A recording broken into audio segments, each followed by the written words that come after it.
On l'appelle la femme blanche. Partout sur la planète, depuis des siècles, son apparition précède la tragédie. Elle ne parle pas, elle ne crie pas, elle se montre simplement, immobile, le regard vide. Et quelques heures plus tard, quelque chose de terrible se produit. Certains y voient une simple légende, d'autres une présence bien réelle. Mais une chose est sûre, là où elle passe, la mort suit. Tout commence au XIXe siècle, dans les montagnes d'Allemagne. Les habitants de la région de Brandebourg racontent qu'une femme vêtue de blanc apparaissait la nuit dans les châteaux des Hohenzollern. Toujours la même silhouette, grande, pâle, le visage sans expression. Et chaque fois qu'elle surgissait, un membre de la famille royale mourait peu après. Les gardes eux-mêmes refusaient de monter la garde la nuit. Ils disaient « Quand la dame passe, les murs pleurent ». Le phénomène s'étend. On la voit ensuite en Autriche, en Bohême, en Pologne, toujours vêtue de la même manière, toujours liée à la mort prochaine d'un noble, d'un roi, d'un empereur. Ce n'est plus une rumeur, c'est une peur collective. Des années plus tard, un autre témoignage glace le sang. En 1914, à Sarajevo, quelques jours avant l'assassinat de l'archiduc François Ferdinand, plusieurs témoins affirment avoir vu une femme vêtue de blanc près du cortège impérial. Un soldat dit l'avoir croisée 1 heure avant le drame, le regard fixe comme si elle savait ce qui allait arriver. Le lendemain,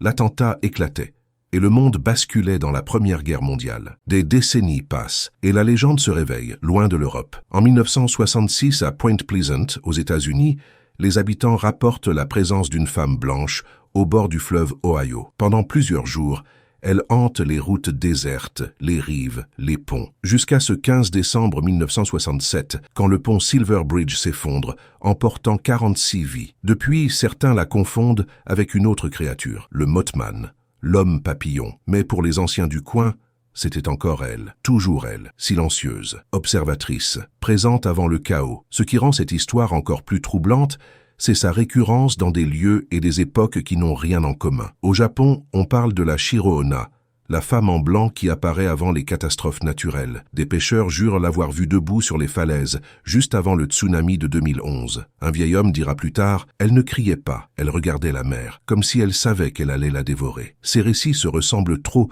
pour n'être que le fruit du hasard. Même robe, même silence, même moment avant la tragédie. Partout, les témoins décrivent le même sentiment, un froid glacial, un vertige, puis un silence absolu avant que tout ne s'effondre. En Amérique du Sud, la légende prend un autre nom, la Llorona, la pleureuse. On dit qu'elle erre le long des fleuves, pleurant ses enfants noyés. Et souvent, là où elle apparaît, les villages sont frappés par des inondations ou des drames familiaux. Même robe blanche, même chevelure sombre, même cri silencieux. Et si cette figure n'était pas une légende locale, mais une seule et même entité, capable de traverser les âges et les continents, toujours là, avant le chaos, toujours présente comme une messagère entre deux mondes. Certaines théories parlent d'un esprit d'alerte, un écho du destin qui se manifeste pour avertir. D'autres, plus sombres, disent qu'elle n'annonce pas la mort, mais qu'elle l'appelle. En 1986, à Tchernobyl, plusieurs ouvriers racontent une apparition étrange. Une femme vêtue de blanc, observant silencieusement les réacteurs,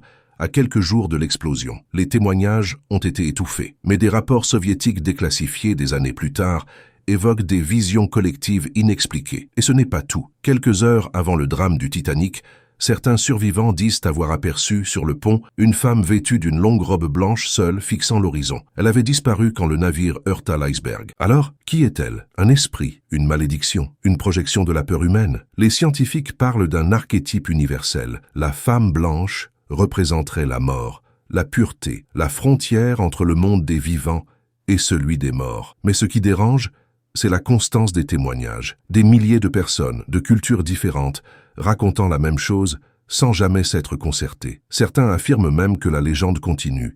Des vidéos récentes, filmées au Mexique, en Russie ou en France, montrent une silhouette blanche immobile, apparaissant avant des catastrophes ou des accidents majeurs. Les sceptiques parlent de montage.